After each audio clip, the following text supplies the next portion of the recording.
Hi everyone, my name is Ryan. I'm one of the event's hosts at McNally Jackson. Thank you so much for coming out on this lovely evening right by the water. Before we get started today for this lovely conversation, just a few quick things. If you ordered a voucher, you can pick it up at the front desk right over there. And it can be redeemed for $5 off anywhere in the store.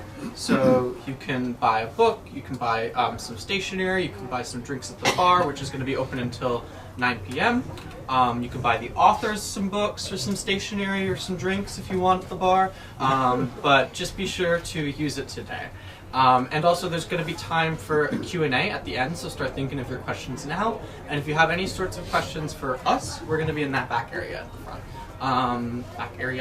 Back area at the top of the stairs. And without further ado, I think I'm going to introduce our three lovely authors. So, to my close right is James Wood, who is the staff writer at The New Yorker, practice of literary criticism at Harvard University. He is the author of several books, including Essays of the Broken State, Essays on Literature and Belief, and two novels, The Book Against God and Upstate. A selection of his essays, Serious Noticing, was published in 2019. He writes regularly about broad theological issues, British and American evangelicalism, and the connections between religious and literary beliefs. Oh, also, please clap and snap and do whatever the way your body wants to move. So give it a round up for James.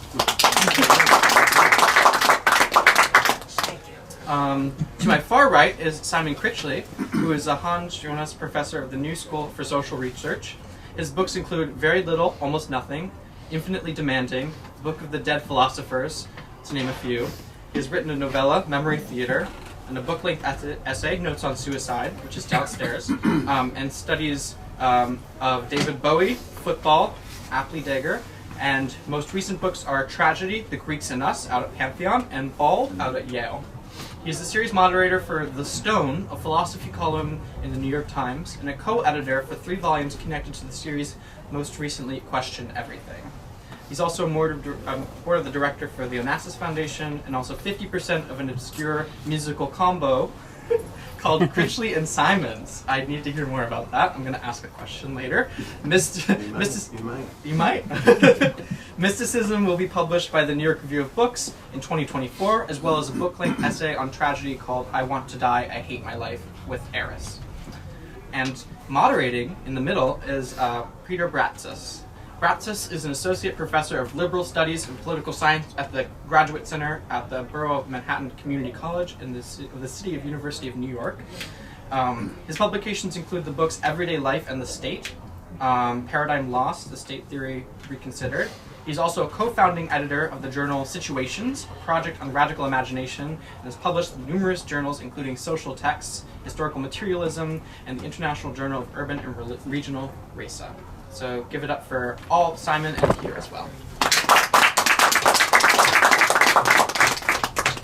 And I think I'm going to hand it off to Peter, actually.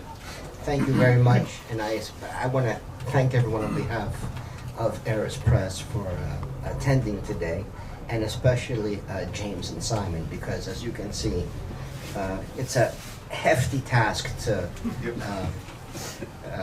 and a difficult task to not only read the text, but come up with some way of summarizing or presenting or problematizing the arguments.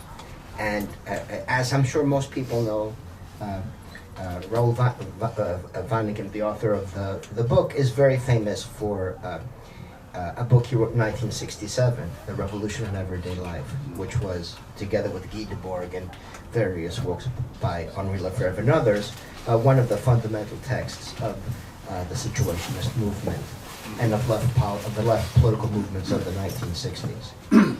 And it probably is those of us who don't follow him religiously, as it were, or the English-speaking world, I think it's a little bit of a surprise and a shock that he wrote so much and so extensively on the question of Christianity and religion.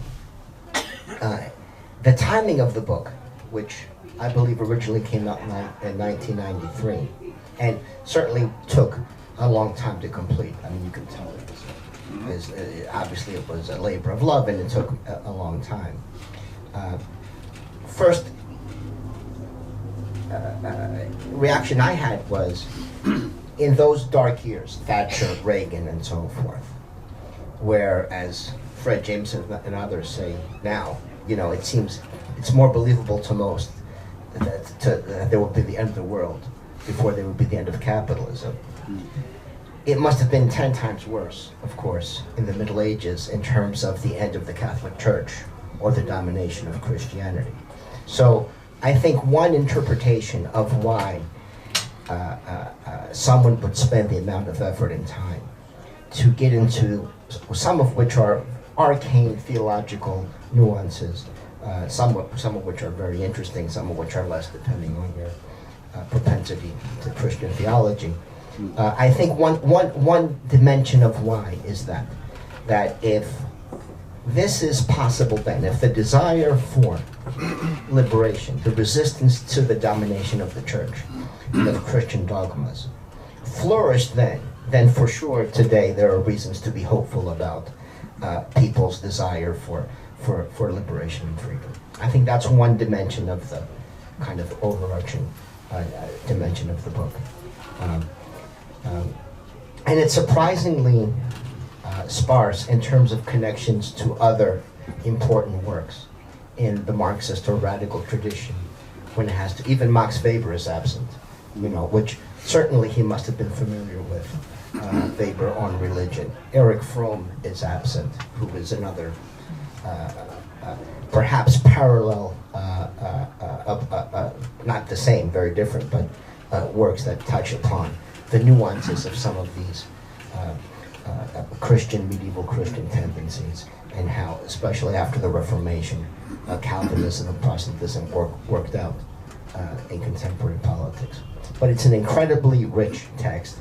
It reads much smaller than it is. It surprisingly is a page turner, in a way. Yeah.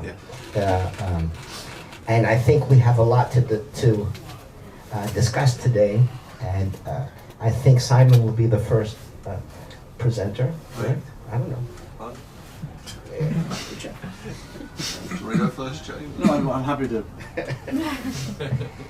So we'll have Simon and James. Think about that for a second. Let me just. Okay, no problem. You can pray on it if you. Okay. All right. Right. And then James, and then we'll have some sort of perhaps small dialogue and have questions and answers. Thank you very much. It's a huge book. I didn't read it all carefully. I did my best, and basically covers history of a certain history of Judaism, and then into what the author sees as heresy, the history of heresy, from the beginning of the Christian Church until the French Revolution, at which point the author thinks that the gods fell with the French Revolution, which is one of the many quite ludicrous claims made in this book. Firstly, the French Revolution is in any way central and important to the history of modernity, which I dispute. If I had a bit more, maybe I'll go into that. And also that something like religion or Christianity has come to an end, which it clearly hasn't, for at least 2 billion people on Earth. And the resistance to it is something that one should want, which I'm completely unclear about, personally. So I think it's a fascinating read, and crucially wrong in all sorts of perspectives. But the story it tells, we go from like Simon of Samaria, who is the same as Simon Magus in Acts, Don't know. Who's kind of hero of the book. And Vaneigem, it's very much, I'll get to this, but there's a kind of, if we can lift off the repressive domination of Christian thought and unleash the passions and life and all of that good stuff, then we'll be better people. Again, I disagree with that too. I think it's, and we go through people like Marcion, early church, fascinating, early form of kind of dualism, where the first codex is put together, which includes, I think, the Gospel of Luke and Paul's epistles, and then the Old Testament Hebrew Bible as history, right? And this then, so Marcion, talk for hours about Marcion, then through people like Arius, the Arianism, all through these different figures, and we end up with the the Reformation, the Anabaptists, who get some very interesting treatment, and we end up with the French Revolution. And there's also some good stuff on the diggers, the levelers, and the rancers in the English Revolution. Uses a bit of Christopher Hill there, the world turned upside down, which is always good to see. But in thinking about the book, I was thinking about how do I approach this huge landscape. Well, I thought I should begin with something I know something about, and then think about a book that's behind this book, and then another book that's behind that book. So, there's this book, and then behind that book is this book, The Movement of the Free Spirit, which is by Vaneigem from 1986. And as far as I can work out, this kind of trajectory, which finds expression in this book, is based on this thing, Movement of the Free Spirit. Now, I don't know what you know about the Movement of the Free Spirit, but the Movement of the Free Spirit was, it's unclear whether it existed or not, which again is true of many of these so-called heresies. There's a whole question here about really what the category of heresy is doing and what plausibility it has. But the heresy of the Free Spirit, or the Movement of the Free Spirit, was a movement that took shape notably in, let's say, Flanders, northern France, in the 12th, 13th, early 14th century. I think a papal edict was issued at the Council of Vienne, maybe 1310, denouncing people who were partisans of the Free Spirit. And if there's one figure, theologian, that's connected with it, is an extraordinary woman called Marguerite Porret, who wrote a book called The Mirror of Simple and Annihilated Souls. It was a book on refined love, fin amour, a book that she was encouraged to retract, didn't retract, went through various inquisitions and was eventually burnt at the stake in 1310 in the Place de Grève in Paris. And there's other stories connected with that. So Porret. And Porret and the adepts of the Free Spirit, at least in the views of in the minds of their accusers, and a lot of the issue with heresy here is that heresy is in the eyes of the beholder, but in the eyes of their accusers, these were people that were these were people that believed in a sinless communion with each other, a free, sinless communion. And that sounds very nice. It sounds like, sort of one version of utopian communism. The problem that poses for the church is that if people can legislate for themselves the meaning of Christianity, and indeed that the divine can become embodied in certain communities, that was another thing. There was kind of self-deification going on in this period. So I'm just trying to put these things down. It means that the church has no institutional function. You don't need the mediation of the church in order to find forgiveness or anything like that. So Vaneigem, one of the things he focuses on is this Free Spirit movement. Medieval heretical movement. Now, where does he get that from? So the book behind the resistance to Christianity is this book, Movement to the Free Spirit. Behind that book is another book that I have in my hand, which is called The Pursuit of the Millennium, which you might or might not know. If you don't know it, read it. It's a really important book. This is a book written in the 1950s, published in 58, by a historian called Norman Cohn. And it was the textual basis for much of what Vaneigem draws from in this book. He quotes it extensively. Now, Cohn's book is called The Pursuit of the Millennium, Revolutionary Millenarians and Mystical Anarchists of the Middle Ages. Revolutionary Millenarians and Mystical Anarchists of the Middle Ages. So another name for these adepts of the free spirit, these kind of, self-authorizing communists in Flanders, the name that Cohn gives them is mystical anarchists. Right? Now, so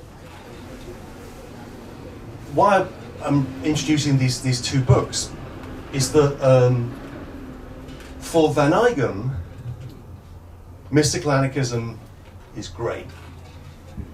He loves mystical anarchism because we can get rid of all that repressive church nonsense and give free vent to our collective passions and blah blah blah. And and beneath that there's a kind of almost Epicureanism in Vaneigem. A kind of, we've lost touch with our pleasures and our desires, and we need to reconnect with them, and Christianity's got in the way. I think that's also wrong, but that's the view. Now, here's the issue. For this guy Norman Cohn, writing initially in the 50s, then the book was reissued in a second edition in 1970, namely after the student movement of the late 60s. What Cohn is trying to track is the emergence of what he calls fanaticism. Fanaticism, mystical anarchism for him was a kind of fanaticism, where people lose themselves in a kind of communal delusion based on a sense of their own purity, their own purity, their own sense of being cathars, their own sense of being the adepts, the key figures, and the story that Cohn wants to tell, on the one hand, is a story about how the social fantasies of fanaticism emerged throughout history, often around anti-Semitic tropes for Cohn, and which emerged in the form of the National Socialist myth. And so another book that Cohn writes in the mid-60s is called Warrant for Genocide, which is about how fanaticism leads to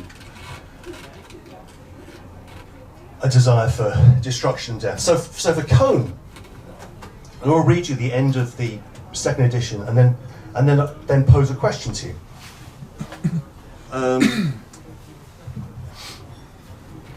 So for Cohn, mystical anarchism is a pretty dangerous thing. It's a pretty volatile substance, which we have to treat with extreme care and be careful about the delusions that it produces. For Vaneigem, this is freedom.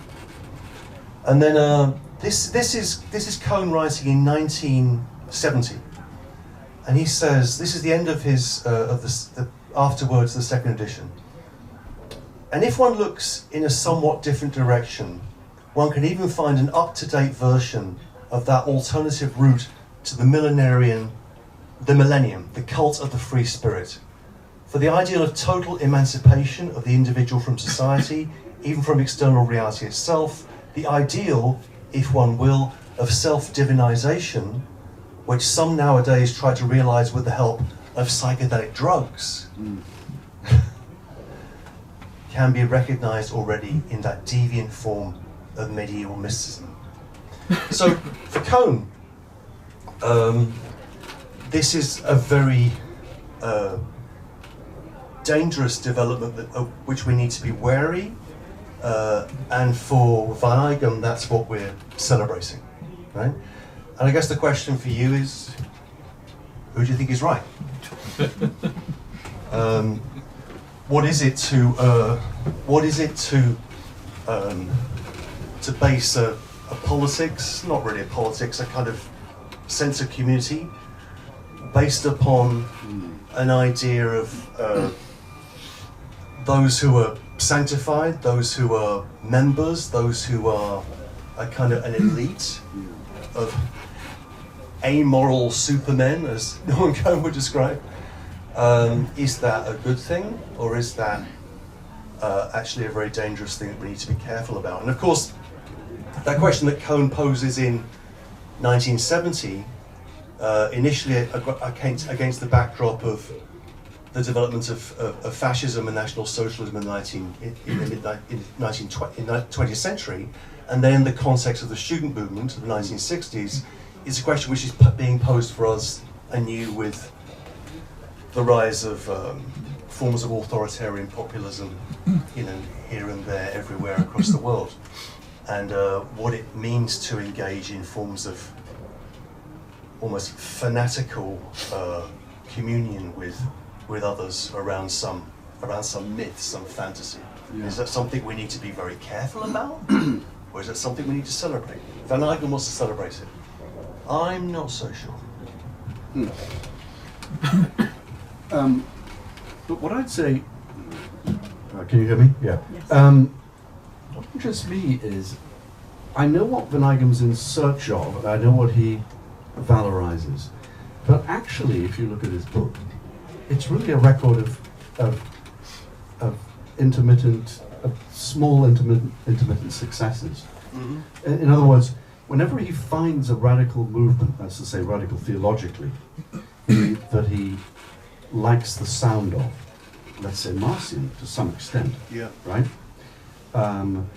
Savonarola, he can't like those people because they almost always turn out to be ascetic fanatics, particularly obsessed with asceticism, denial of the body, denial of pleasure, policing sex and sexuality. Calvin would be another. I mean, Vaneigem can't admit it, but Calvin clearly is a radical, right? I mean, you don't have to be a fully paid up Marilyn Robinsonian to believe that. He clearly is a radical, but he's also a thoroughly nasty piece of work. And so actually it turns out, reading the book, that I felt in this 600 pages that the actual heroes are very few and far between. They're strange. I mean, I guess that's his job, is to recuperate from what has been missed out. These figures, but they're not large. By and large, they're not in the major movements. For instance, you would expect Vaneigem, again theologically, to like, generally speaking, Gnosticism, right? That makes sense, right? It's the first sort of 200 pages of his book is a description of an excellent sort of conspectus of the formation of Christianity in its first 3 centuries, how the books get written, the canon gets formed, the Council of Nicaea in 315 and all that sort of stuff. And what he's very good at constantly reminding us is that all the time that this move towards orthodoxy is going on, there's a swirling chaos of false messiahs, so-called false messiahs, i.e. other messiahs, pretenders to the throne, Gnostic texts, contra-Gnostic texts that are also Gnostic themselves, right? So the pseudo Barnabas. Yes. I wrote them all down. It's fantastic, including one he clearly does like and has found, though immensely fugitive, Barbelo of the Barbelites who collected sperm in order to save the world. I like that. Right, fantastic. Right? This is I going around the desert collecting all the sperm to save the world. Let's get to work. But in the end, he doesn't really like the Gnostics, because the Gnostics turn out to be as fanatically ascetic as Tertullian, as Calvin, as Savonarola, as the Anabaptists. I may be wrong about the Anabaptists, but again and again, it seems to me that actually what he's trying to find, I mean, maybe that is precisely it in the earlier book. He did find it, but in a movement where there is a genuinely radical politics, and for once a pleasing self-love and relaxation of this awful religious asceticism. Because you were saying, I don't see why do we need a resistance to Christianity? But I think there is a case that, I certainly think there's a case that, it depends how you define your resistance, but one resistance to Christianity or one resistance to religion would be defining religion as its particular obsession with the denial of pleasure and the denial of the body. It would be a sort of Montaigne-like expansion in which you say, enough with that. That is a denial of our human capacities that comes about, that is premised on an apocalyptic privileging of a future and alternative existence to the one we actually have to deal with. And that is not conducive to human flourishing, off with its head. I'm a anti-Christian rebel in that sense. Yeah. That doesn't, not convincing? Well, I think it's, I think we urban sophisticates in this room have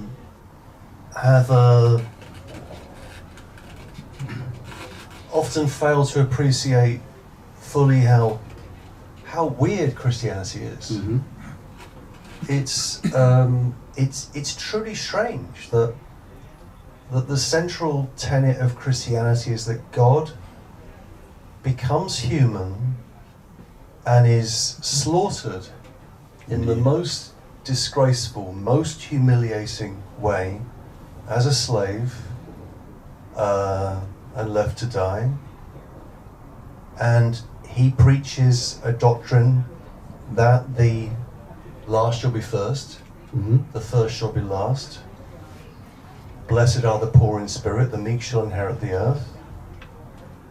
It's easier for a rich man to enter heaven than for a camel to go through the eye of a needle, or whatever it is. This is a radical doctrine. Sure. A radical doctrine, which is completely at odds with previous religious conceptions of the world. If you want a conception, a moral religious conception of the world that allows for domination, the sheer exercise of power, then there were plenty of options in the ancient world, and very effective they were too. Christianity is not that. There's something deeply paradoxical about Christianity, and yet it's that religion. This is the greatest inexplicable miracle in history. It seems to me that the Roman Empire chooses Christianity as its official religion after the Council of Nicaea. Why that one? And then, of course, things are compromised throughout. It's easy to throw, but the thing is, there's something for me. So it's not resistance to Christianity. It seems to me that what? For example, the free spirit. The people that were connected with what became known as the free spirit, people like Marguerite Porete, did not think of themselves as heretics at all. They thought of themselves as properly Christian people. And the church had gone awry. Yeah. The church had lost sight of that. And that debate rumbles on through the centuries into the Reformation and beyond.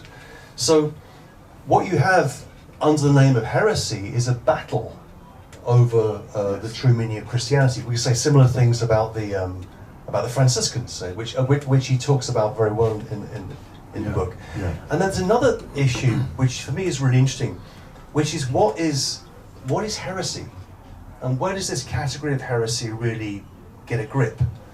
And to take one example, and this example he deals with in the book, the Cathars, right? People love the Cathars.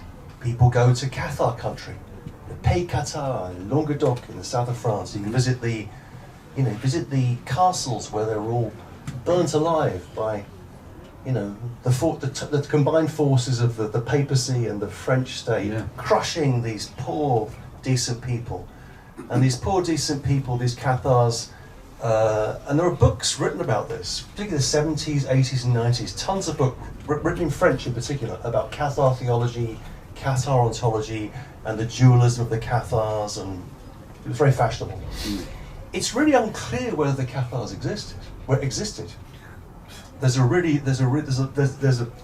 as far as I can understand from scholarship now, and I'm basing this on some reading I've been doing recently.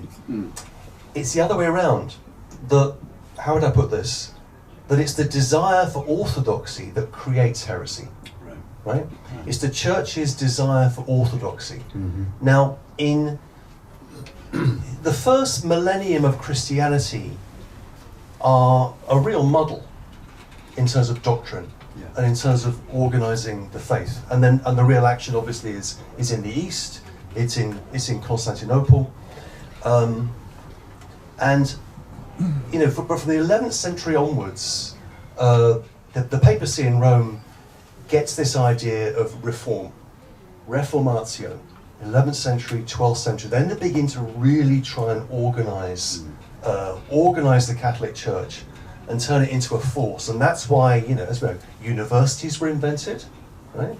You need a bureaucracy, you need trained bureaucrats. That's why the University of Bologna, Paris, Oxford began. And then once you've got that orthodoxy in place, you've got to find heretics. And they found heretics, and they burnt them. Were they heretics? I don't know. They were just, they were ordinary people who were following the faith in their own way. And there's something, I think there's a through line from this, actually the heresy as a creation of a desire for orthodoxy that goes through from the Middle Ages into things like, I think, the history of the Soviet Union, in the 20th century, Chinese Cultural Revolution, right the way down to our present, in the sense in which whenever a new orthodoxy, a new moral orthodoxy emerges, and we are in the grips of some small version of a moral orthodoxy, then you have to find heretics. Are those people heretics? I don't know. Well, I think an important element of the book that we haven't touched upon yet, he emphasizes it in the afterword, because he wrote an afterword to the English edition, is he more or less says that this is an elaborate study in alienation. I mean, the fact that we discuss all of these various thinkers and movements and counter movements, and how in part they resisted dogmas, and in part they were incorporated into the dogmas. Many times they became, I mean, the most obvious example being the Protestant Reformation, it became state religion, and in much of Europe. He compares that to the crisis we have today in terms of capitalism and ecology. How the alienation, the self-alienation of humans has created these disasters. So I think in part, one of the political dimensions of what he's writing is to show in all the gory details how we created Christianity. I mean, obviously this discussion is fundamentally secular, a-religious, regardless if one is sympathetic to one aspect or the other of the content of Christianity, because explicitly we're discussing it as a human creation. So already we've the Pope would not, I think, have been a good person to, although the current Pope maybe has some, better than some previous ones. It's inherently a religious discussion.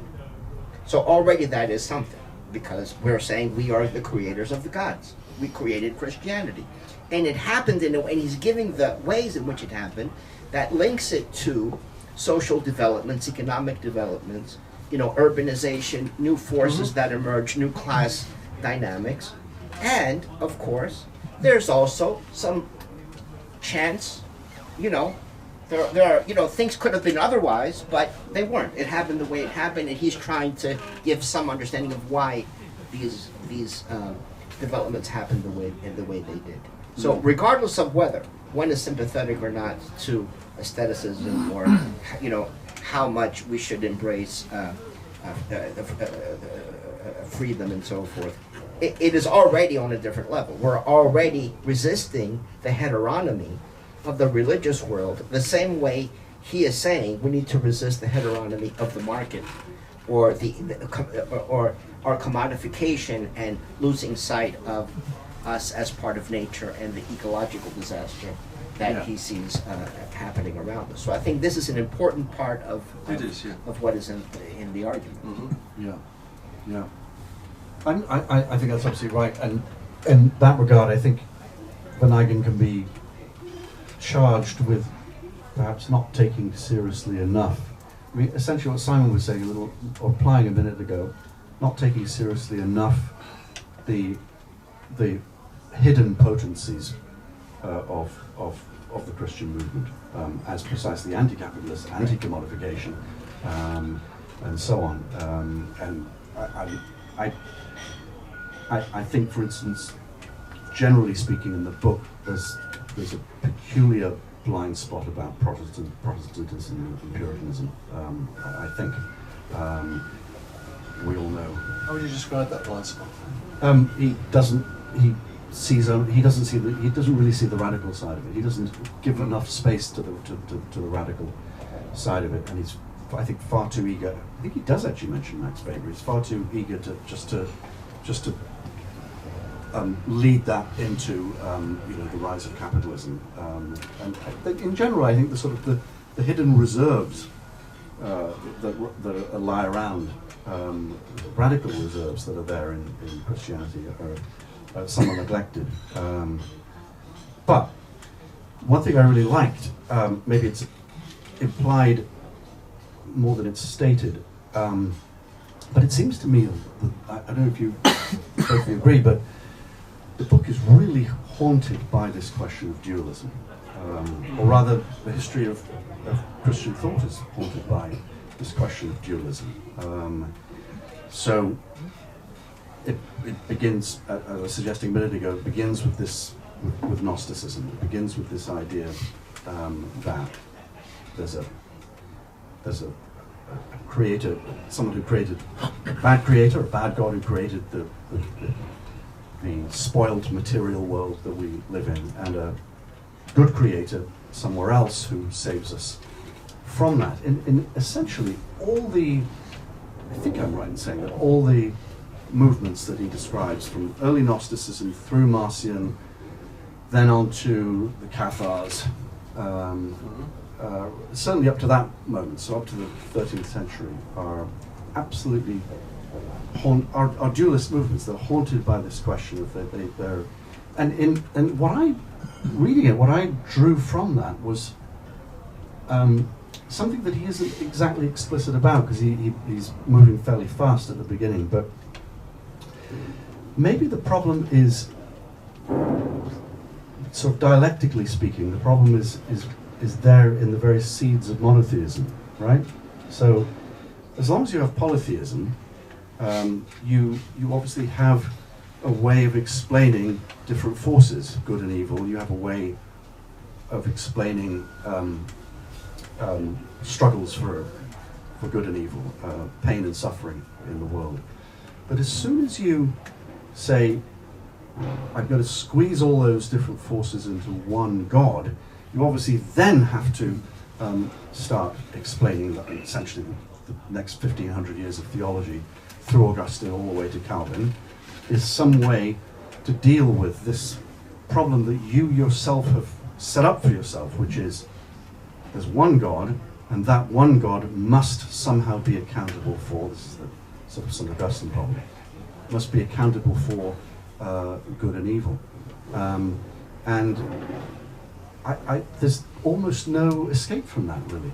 it seemed to me, for all these different movements and the various thinkers and theologians, there's no escape from this haunting, from what might be called the Gnostic temptation. Right? And the Gnostic temptation is very strong, right? I mean, I mean, you've got. I mean, if we think about, say, St. Paul, right? We have creation at one end. Yeah. We have redemption at the other end. Absolutely. And for Paul, those are two ends of the same piece of string. Yeah. So the God who created us and against which we fell, introducing sin and death into the world, is the same God revealed in human form who will redeem us. Yeah. Right? There's one substance that can maintain that tension between sin, death, and wretchedness, redemption, and life. The temptation to cut that piece of string in two and to say, well, this world is wretched, awful. Yeah. The true world, the world of salvation, we can direct our attention there, but that requires another divinity, right? So the move that Marcion introduces and the Gnostics introduce. So some of you will know exactly what Simon's talking about, but Marcion comes along with, what is it, the 4th century, I think? And earlier, and so Marcion says, in effect, the Jesus Christ, it's like Paul on steroids. The Jesus Christ who brings the good news could not be compatible with the Hebrew Bible, what it was now denominated as the Old Testament by Marcion. Could not be compatible with that world. Therefore, that world is the world of a demiurge. So the Old Testament is a bad world created by a bad God. And the Christ who brings the good news is the resetting of the clock in the most extraordinary, in the most definitive way. And obviously you can understand from the church's point of view, there's no space for that. You can't.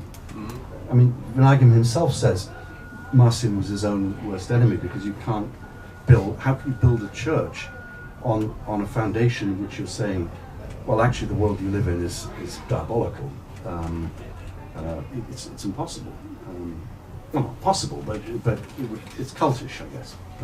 But Marcionism, that Marcion. To go back, so I just wanted to fill in. No, absolutely. But that dualist temptation is one that faces us, or has faced us since, in particular, say the dystopian science fiction of Philip K. Dick, through to the Matrix and through to where we are now. Yeah. The world that you're seeing is not the real world, right?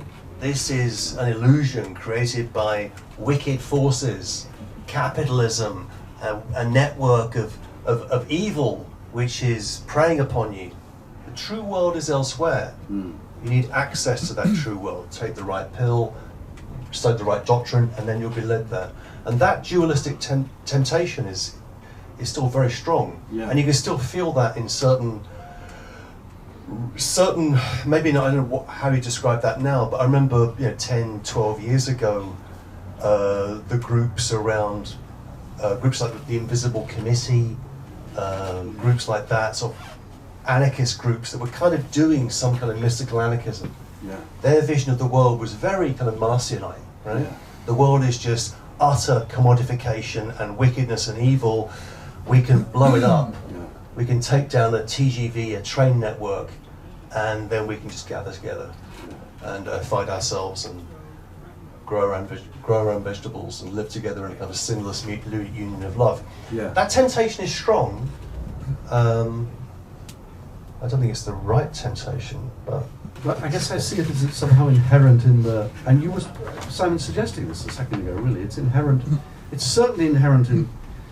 Maybe what we're talking about is the thing that John Stuart Mill does of sort of separating Paulism from Christian from Christism. But it's certainly inherent in Paul in the story that St. Paul constructs, and then Augustine after him, and then Calvin after Augustine. The world is out of joint. human nature by its own volition is a wicked, self-spoiling thing, and can only be corrected by the grace of an utterly generous God, who, as Leisure Kolakowski puts it, owes us nothing. A great book by Kolakowski. God owes us nothing, right? Can only be perfected and corrected by a God who owes us nothing, out of his sheer generosity as a creator. With the extra kicker, it can't be perfected in this world. It can only be perfected in another world. I actually wrote out some Kolakowski for your edification. Here we go. One of my favourite books. Wonderful book. Such an important figure. Here we go. These are devastating words, I think. So this is Kolakowski. He's writing about Pascal and 17th century Jansenism and stuff, but it's essentially identical to Calvinism, really, and not that dissimilar from Augustine either. So he's talking about precisely the Gnostic temptation in Augustine. In various ways, these thinkers spelled out their unshakable feelings that the world we live in is not the world we really belong to, that our home is elsewhere, that we are pathetic creatures condemned to wade through the mud of this valley of tears, and that the only thing we ought to think about is the moment we will end our journey. Interesting, right? Mm-hmm. To be resisted. Mm-hmm. Yeah. And you wouldn't. I mean, you wouldn't. I don't. You're not. There's no disagreement there. I guess it's where you and I want to do something different from Vaneigem, perhaps, is we sort of take that as read, I guess. Yeah. And I'm speaking for you, but I take that as read. So then the question is, what are the riches and resources to be extracted from this tradition once you've cast off, right? Once you've decided, yeah, no one's going to hell, we're all saved, fine. Maybe there's no afterlife, right? You've sorted all that stuff out. Still, then you've got this very magnificent tradition, and you want to do something with it, right? You want to extract its reserves. Yeah. I would say. I think they're giving us a sign to go to questions. First, I just want to make one comment on this question of the French Revolution and why and there, because I think that's an important part of I passed over the that, text. didn't I? Yeah. You did well then, Yeah. I mean, I think obviously he ends at the French Revolution because this is for him the end of divine right. So whether it be France or the Bolivarian revolutions or Haiti or whatever happens afterwards, it's explicit we are creating our societies. So if there are still churches around, that's not being denied. But I think the argument is that that alienation, that we present our creation as if it were God's creation, now has ended. Right. That point is pretty definitive as to the end of that religious self-alienation that for how many centuries we said, well, you can't change it because it's God's will, or God created it, we can't change it. So I think that's what it is. Now, the fact that there is still Christianity around and its impact politically and otherwise, that's a separate matter, but I think that's why it's important. And for all the doubt we can muster about the efficacy of the French Revolution, I would say on this level it's pretty definitive vis-a-vis religious dogmas. Now, vis-a-vis capitalism, that's still an open question. The heteronomy of the market, which becomes even more powerful as time goes by, that we can't decide, even to the students in the universities. You can't decide what you want to study. You should look to the labor market, and it should tell you what to study. This is a new form of alienation that we're living through, but I think for good or bad, good, I would imagine the idea that, well, God determined everything, we can change it, ended at least at that moment. See, I think it happens.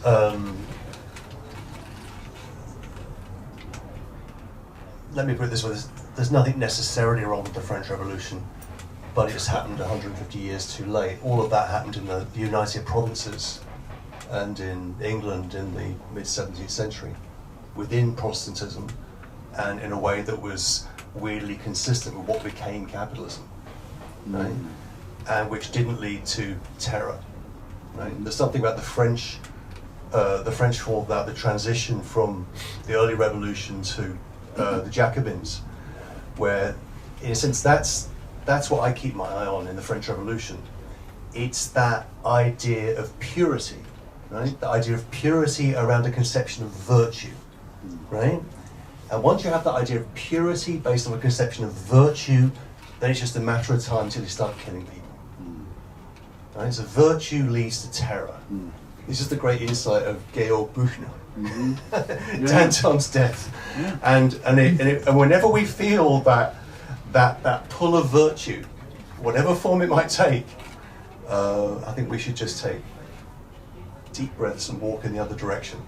It's just a matter of time before people are going to get killed. And that's why I think Vaneigem's book is actually a somewhat tragic one. Yeah. Because he wants to find these well springs of liberation and self-love and, you know, sort of, as it were, Camus diving into the pagan Mediterranean and feeling warm and having an afternoon on the beach in Algiers. And by and large he can't, because it keeps on being overlaid with variously fanatical forms of virtue seeking. Yeah.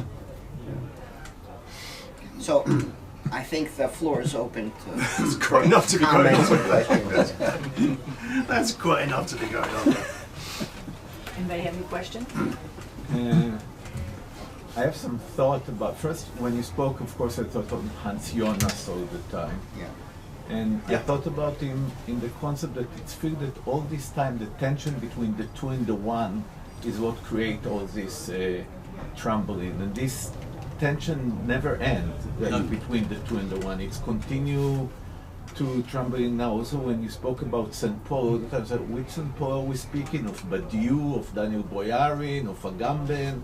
Like also St. Paul is already many different persons. Jakob Taubes, Of course. fantastic book on Paul, political theology. The idea is that Agamben stole everything. Yeah, from you saw it.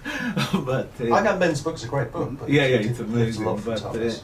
no, I just said that this option and The I two and the thought- one, that's right. That's, the two in the one, and Yeah. I felt it very strong because you thought, like, you know, times thing Nietzsche said God is dead, but it will take 1,000 years until we get rid of his shadows. First time he said, and so for a long time we thought that we're still fighting the shadows, and it gave us kind of a good feeling. Okay, we don't really fight God. God's really dead in the revolution. We fight the shadows, but.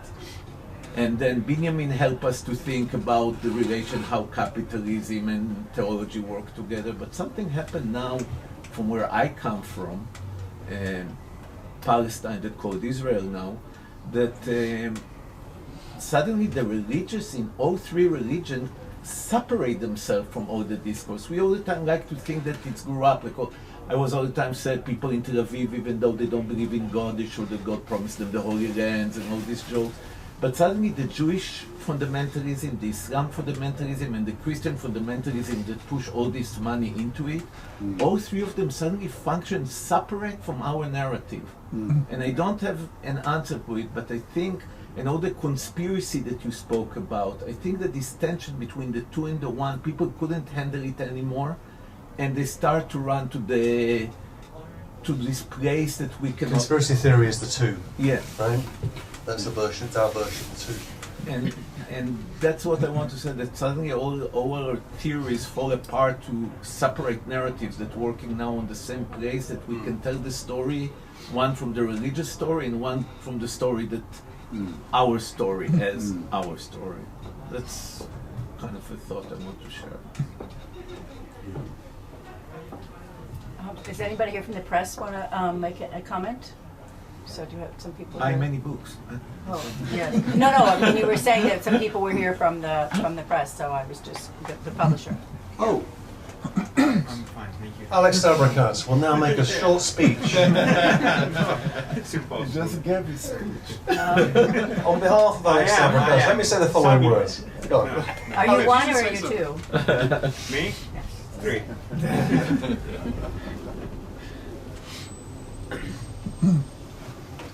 I mean, I think that is a fundamental question to examine, whether this new fundamentalism that comes about runs counter to all these tendencies that we've been, that the commodity form erases historical memory, everything. It's a new form of alienation.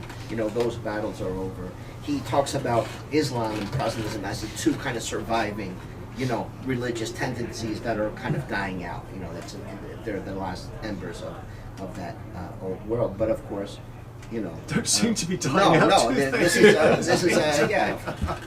this is a fundamental question. How do you define Christianity these days? Like, there's like the kind of like everything is like like if everything's religion, then nothing's religion, or vice versa. Like, how do you define the thing that you're even resisting against? Wow, yeah, that's a good question.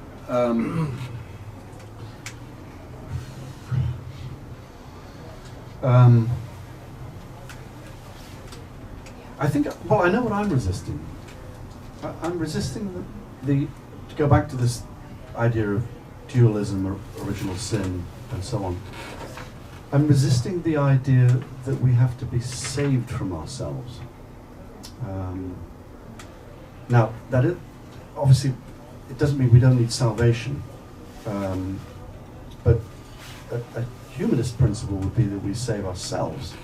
And it seems to me that a sort of baseline Christian assumption has to be that we are saved by Him, and I don't believe that. So that's I know what I'm resisting there, but I think obviously it's a good question, because Christianity in a largely secularized Europe is very different from, say, Christianity in America, where it's actually truly driving policy.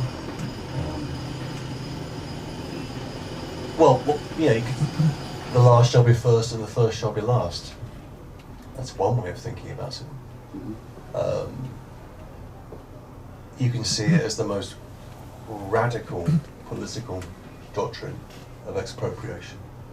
And in certain forms, say in the form that St. Francis developed it, in the early period, it is that. All private property has to go. These long theological debates about whether Jesus owned his own cloak, right? Are real debates.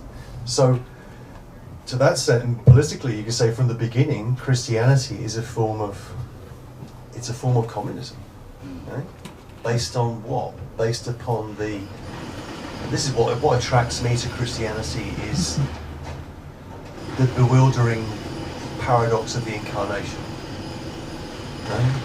The paradox of timelessness and time intersecting, which of course makes no sense. And that contradiction as being, that point of intersection as being what became possible through the person of Christ. And Christ as a way of thinking about the divine is fascinating because it's material. Yeah. It's carnal. That's the difference between you and me. I'm tormented by the incarnation. but I understand absolutely. But the torment is very close, clearly, to being tantalized and excited by it too, right? I understand that. But there's something tormenting. I mean, I think I agree with the Dorner that it's actually it's the beginning of a dangerous idolatry. That there's nothing more idolatrous than the God who becomes man, who then you have human stories about. Terribly dangerous, it seems to me. But I'm not putting aside the Sermon on the Mount, right? You can't. There it is. Love your enemies, right? Love those who spitefully and hatefully persecute you, right? That is the first, and then blessed are the cheesemakers, obviously, is the second. Which means makers of all dairy products. Spinoza never appears in Vaneigem book. Right, Spinoza. It's only extraordinary that Spinoza doesn't appear in Vaneigem book. And you think of Spinoza, you think Spinoza as the most consequential thought of incarnation. Absolutely. Everything is carnal. God is completely substantial. Yeah. God is just the universe, and then Marx just makes that move, breathes history into that. Yeah. Right? Yeah. and talk about that. Spinoza with dialectics, it's great. On a Monday night, I don't think the drills have started. Is it time? I don't know. I think it's time. But I mean, if we don't have any more questions, but just last call, I guess. But I actually did have a question then, if you'd like to, maybe, just curious in some of the research that you've been doing, have you noticed the dialogue between popular culture, like science fiction, for example, seems a kind of literature and storytelling that really dovetails with a lot of the topics and everything that we've been discussing tonight. Yeah, I think science fiction gives, in particular, the dystopian brand of it gives voice to that dualism, that dualist temptation, right? Yeah. That would be the Philip K. Dick. Totally. Philip K. Dick version of Gnosticism. Totally. You can see through this horror of commodification, all this nightmare scenario, this world that is controlled by wickedness. You can have the intuition to see through that to the truth. Yes. That's the two. And also, wouldn't you say about Philip K. Dick that plus the fact that he illuminates the question of what the thin line is between the inspired person and the lunatic. Mm-hmm. Isn't it Philip K. Dick who believes at the end of his life that God is speaking directly to him? I believe. Yeah. I was thinking about Philip K. Dick too. Not that I know much about science fiction, but what I was thinking about was Gnostic rewritings. Vaneigem stops at 1800, but actually, in the 19th century, he's really snobbish and dismissive about German biblical criticism in the 19th century because it doesn't do what he wants. It's not anarchic enough, and so on. It's largely it's largely serving the moral order. But actually, if you look at 19th century German biblical criticism, they were doing wild stuff, continually rewriting. This is where the lives of Jesus start being produced in confusion. Jesus was being rewritten novelistically. This is the word Vaneigem likes to use. He likes to say the Acts of Apostles is a novel, Mark's Gospel is a novel, St. Paul's letters are just novels about Jesus. The 19th century produced enormous quantities of Gnostic rewritings, in which people like Schleiermacher, Amaris, Paulus had all sorts of strange ideas. Jesus didn't rise from the dead. He actually he was healed by someone who brought smelling salts and then lived another 30, 40 years. Fantastic, radical, wild versions going on in the 19th century, filling in Jesus' misty years and all that. And so I was thinking about Philip K. Dick because of Emmanuel Carrère. And clearly, if you want a contemporary Gnostic rewriter, that book, Carrère's The Kingdom, which is sort of balmy and full of errors, but also wild and inspired, is an absolutely contemporary example. I don't think you've read it, but it's a mad book. Well, thank you. I'm not a big science fiction expert. I just that occurred to me. I know. I was thinking of Carrère because he also wrote a book about Philip K. Dick. Oh, interesting. He's really interested in this question of madman or lunatic. If you start to say, "I'm hearing voices, divine voices," And what writers don't hear voices. absolutely, yeah. I don't call them God though. Not yet. Speaking through a gold necklace in the shape of a fish worn by a female delivery person came to Philip K. Dick's door in, this is the 3374 moment, and he's on some pain medication for tooth surgery he'd had, and then he has a single continuous hallucination for several days, and then spends the next 10 years figuring that out. It's in this book called The Exegesis. It's a fascinating book. It's a fully theological vision worked up from Philip K. Dick's work, and Hans Jonas makes an appearance there. Yeah, anyway, so great stuff. One or two, or three, or... One of the many. One of the many. This has been so great. Yeah. Thank you so much. Well, thank you.